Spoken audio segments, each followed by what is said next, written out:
Hi. Hallo. Hi. Ihr könnt Sachen tragen, die kann ich nicht tragen. Man sagt aus, als ob du nach Malle gehst. Ja, ich bin bereit. Voll gut. Warte, muss meine Finger tapen. Freunde, willkommen bei 90 Plus. Ich bin Willi Ich bin Sidney. und wir haben heute zu Gast Oliver Baumann und Pascal Groß. Und eins sage ich euch, die Folge ist sehr cool, deswegen seid gespannt. Schön, dass ihr da seid, Jungs. Du siehst gerade aus, als ob du nach Malle gehst. Ja, ich bin bereit. Ich muss noch ein bisschen warten. Wart ihr hier schon unterwegs?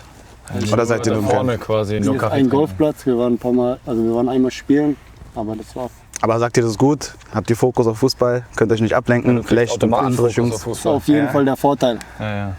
Sonst wäre schon. jeden Fall. Wer war Chicago? Chicago war top. Ja, ist auch richtig schön. Geile Stadt. Großer Unterschied nochmal. Ja. Ne? Ja, voll.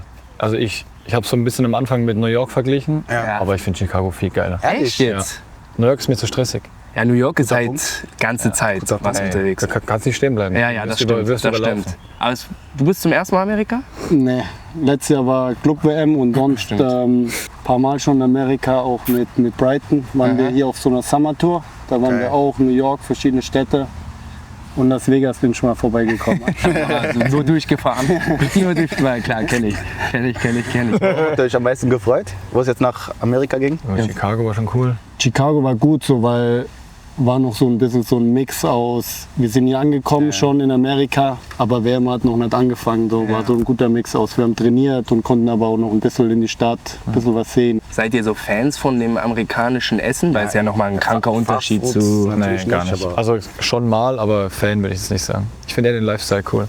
Die Leute... Die sind alle eigentlich, ist zwar oberflächlich viel, Ja. aber ist erstmal positiv nett. Ja.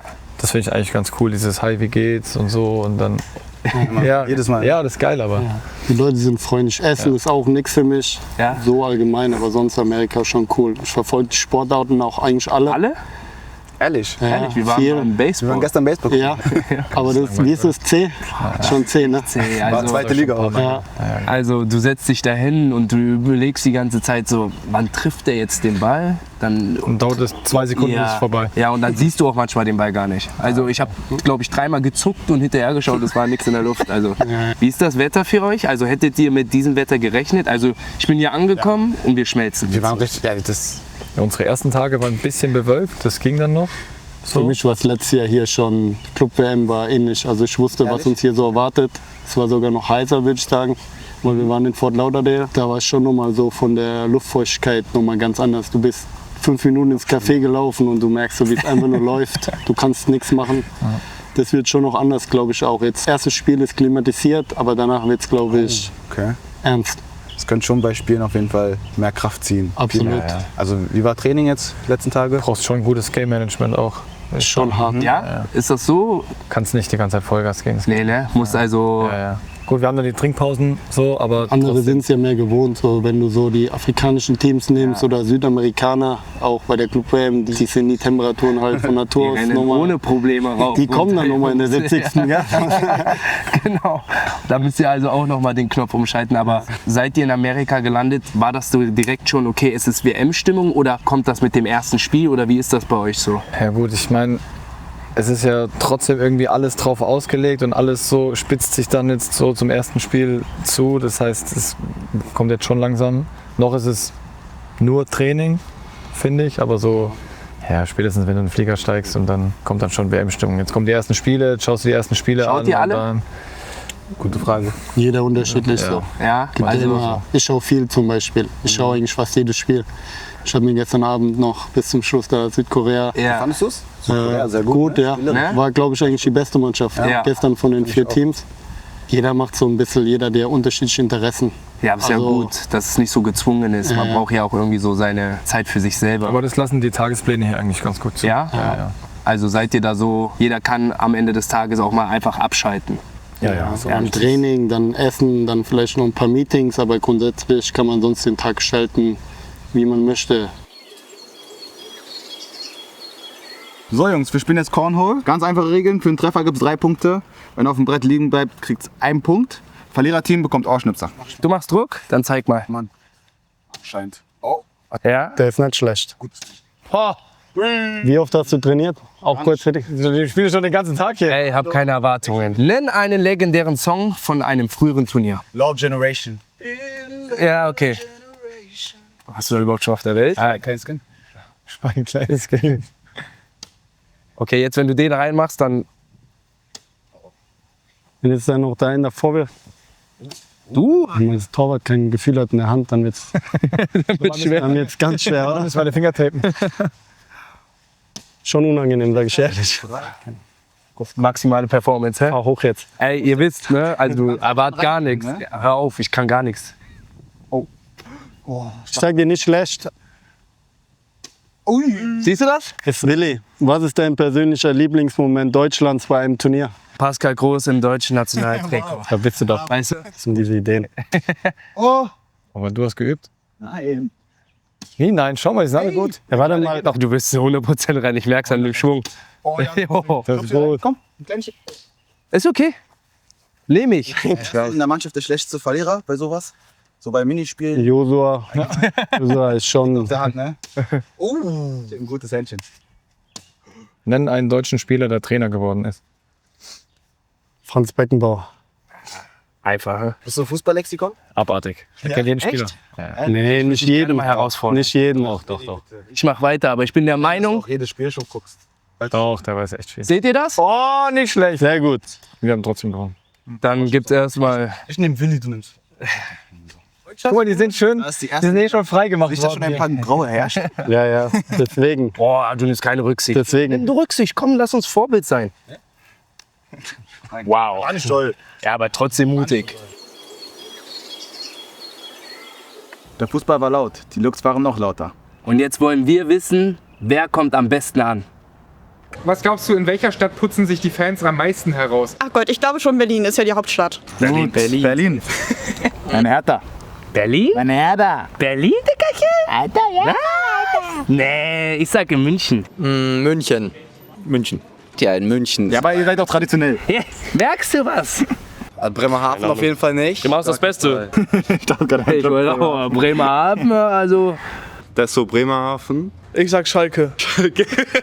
Es gibt nicht Scheißes Gelsenkirchen. Gelsenkirchen. Vielleicht auch Dresden, guter Call. Boah! Wenn ich jetzt Pascal Groß frage, nenn mir ein Hobby von dir, was würdest du dann sagen, wo du sagst, okay, das machst du wirklich mit voller Leidenschaft? Ich würde schon sagen Paddle im Moment. Echt? Ja, ich spiele auch viel. Ja, ich auch. Also in England, wenn wir so einmal die Woche spielen, spiele ich unter der Woche eigentlich jedes Mal. Stark. Also in der Mannschaft spielt ihr ja wahrscheinlich auch. Ja. Wer ist so der beste, Schlotti ist gut. ja? Schlotti ist gut. Wir haben auch in Dortmund ab und zu gespielt. Aha. In Dio habe ich schon gespielt. Ich spiele auch ganz gut. Und ansonsten hier haben wir noch nicht viel gespielt, weil die Bedingungen sind auch so, was den Paddleplatz angeht. Ja, natürlich. Sonst Was sind wir gut. wollte ich gerade sagen. Und sind wir top.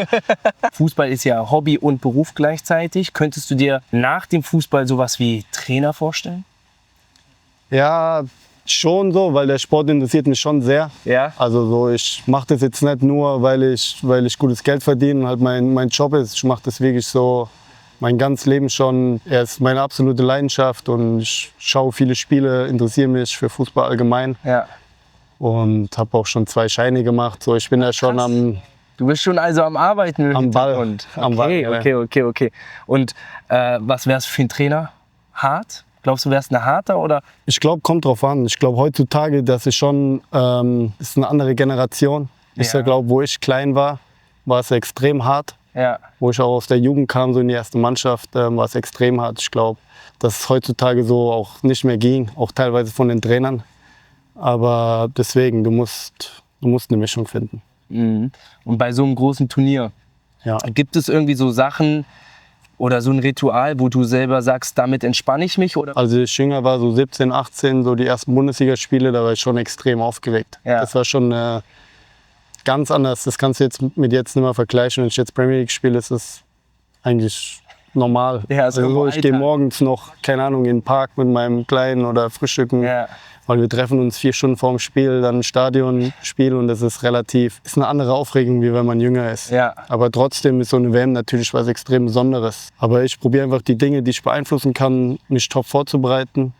gegen wen ich spiele, was auf mich zukommen kann, was sind die Stärken vom Gegner, auch von den einzelnen Spielern. Ich probiere mich dann so gut ich kann vorzubereiten. Ja. Und dann habe ich so für mich alles getan, was ich machen konnte. Alles, und dann was in fühle deiner ich mich Hand gut ist. vorbereitet. Ja, ja. Danke, dass du so offen Bitte. und ehrlich mit mir warst. Hier ist die Ecke jetzt, wo wir ein bisschen Fanfragen beantworten. Also Fans, wie hast du angefangen Fußball zu spielen? Wir hatten zwar einen kleinen Garten, aber wir hatten eher so einen Hof. Ich bin im Hotel groß geworden, da ist auf dem Parkplatz quasi. Mit meinem Bruder gespielt, der ist 2 Jahre älter. Das ist geil. Das ist cool. Partner. Genau. Er hatte einen Trainingspartner. Da war da so ein Schiebetor. Er wollte natürlich schießen und dann musste halt einer ins Tor. Geil. Und dann bin ich erst in die F-Jugend tatsächlich. Warst du direkt Torwart? Nee, ich war erst im Feld. Die hatten schon einen Torwart. Ich habe davor ein bisschen Turnen gemacht. Das heißt, das fand ich auch immer cool. Rumspringen, abrollen, Purzelbaum. So. Immer so einen Drang gehabt zu was Besonderem. Und der Torwart war natürlich auch besonders. Aber fest ins Tor bin ich erst in der D-Jugend gegangen.